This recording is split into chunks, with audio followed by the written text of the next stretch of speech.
through the window. It's fancy. Yeah, cold and wet out there, nice and dry in here. Glad I'm here.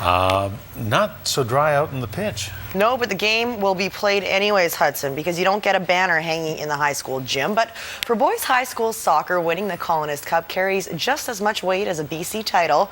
Tomorrow night, the defending champs from Lambrick Park will defend their city championship in front of a packed, maybe soggy house at UVic Centennial Stadium. Good hit. Yeah. And the field has seen a lot of soccer recently with CIS Women's Nationals. Add to that a steady downpour of rain, and we're in for a soggy mess at UVic. Lambrick's opposition. These guys, Coach Mark Cristante and the St. Andrews Sabres, took advantage of the less than ideal conditions to get ready for tomorrow's big tilt. St. Andrews knocked off powerhouse Glen Lyon Norfolk in the Colonist Cup semis, and these underdogs believe they can make it 2 upsets in a row. We're a small school, single A. I think a win would definitely put us on the map. We're coming in as underdogs, and we want to show that we're a good team. We have not played them this year, but I think if we just go out and play the way we usually play and play physical and play hard and do the work, then it'll come out in our favor.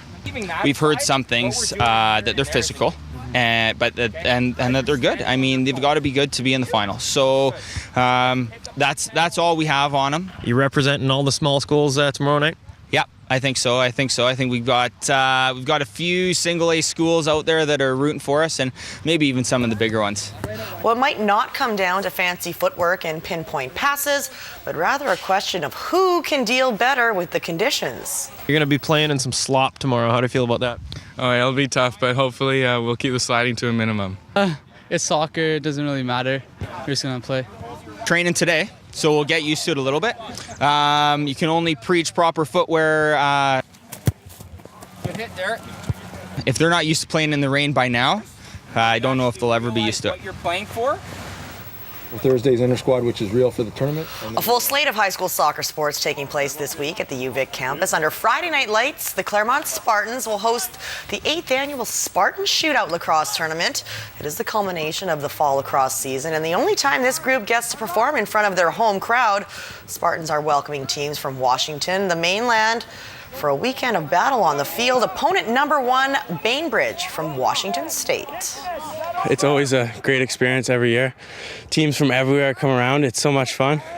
I'm so super pumped right now. Something that everybody looks forward to. We don't get a lot of opportunities to play in front of our school, so it's a pretty exciting time for all the guys. All the boys get to play in front of their family and friends, and we do the American football style thing on Friday night, and the student government's done a great job, and 7:30 game at UVic. Well, the game will be played on field 2, and $7 will get you through the gate. All the proceeds will be donated to Kids Sport to help underserved children participate in sports. You won't find any charity on the field, though. The Spartans are fresh off a tournament in Denver where they went 5-0 and are looking to dominate on home soil. Oh, it's huge. You know, we won the tournament last year, so we got a lot of big expectations this year. So I'm hoping we can defend our title. Hope we go out hard and kill them. But it should be a great game. I really hope we can beat them, which we should. Variety is the key, and getting the Canadian-American feel. Plus, they may not have the maybe levels of abilities that we bring from box cross, but they're a little more organized in their school system. And I think if BC could move to that level of organization, we'd be doing ourselves a favor for the field cross. Well, these Spartans players have the best of both worlds. They spend part of their school day on the field focusing on lacrosse and skill development. The other half of the day, they are in the classroom. Their coach. They are part of the Claremont Spartan Sports Institute, and Coach Darren Reisig is one of the masterminds behind the program. And in just 9 years, he and his team have helped send close to 40 student athletes to the U.S. on college scholarships. The grad class of 2013 will be adding to that total. It's, all the really hard work that we've done here is really starting to pay off, so I'm really glad I made the decision. Where are you going? Upstate New York. It's University at Albany for 2013, and hopefully we can put together a pretty good team there, so I'm really excited. What's it like to send these guys off to college and you feel like you maybe made a difference in a young man's life? That's really cool. It's why it's not the whole thing, but it's definitely a nice byproduct. And the kids that go away, like I said, they come back and say thank you, and they appreciate it. Opens up their eyes, and they get to do a pretty unique experience. And anytime you can use sport to further your life skills and go on to do something else, I think that's pretty cool. So, yeah, we enjoy that part of it for sure. Sidney Crosby is unhappy with the lack of movement in the negotiations for a new collective bargaining agreement, and he says the blame is on the NHL owners. The NHL's poster boy expressed his frustrations yesterday to a Pittsburgh radio station, and he backed up those comments on camera after today's skate. I think that's the frustrating part, is when you sit at the table and you hear about the meetings, and the will or the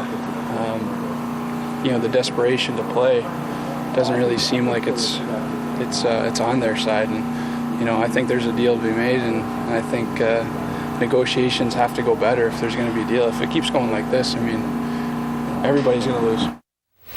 The Toronto Blue Jays never had an issue putting runs on the board this past season, but keeping them off, well, that was their biggest dilemma. The team addressed their pitching problem today by making a blockbuster trade with the Florida Marlins. And according to multiple reports, veteran lefty and four-time Gold Glover Mark Burley is on his way to the Big Smoke, as is Josh Johnson. Mix in three-time All-Star shortstop Jose Reyes, and you have some happy Blue Jays fans, me included. The Jays will send current shortstop Yunel Escobar the other way, including pitcher Henderson Alvarez and catcher Jeff Mathis. In total, 10 players are involved in this deal. Jose Bautista tweeted earlier today, "It is a good day to be a Blue Jay." See me smiling? Yeah, well, get them out of that American League East and they might stand a chance. Oh, geez. Against the team of destiny. Yes. The pinstripes are... I don't know. My team looks pretty good. This is a big week for high school sports. So we got the AAA football semifinal this weekend, too. That's taking place on Friday, yeah. 3 o'clock, out at West Hill Stadium. We also have the Judy Bourne Cup taking place tonight. That's the volleyball city finals for AAA. So everything seems to be happening this week. All right, we'll be there. You bet. Thank you. You're welcome.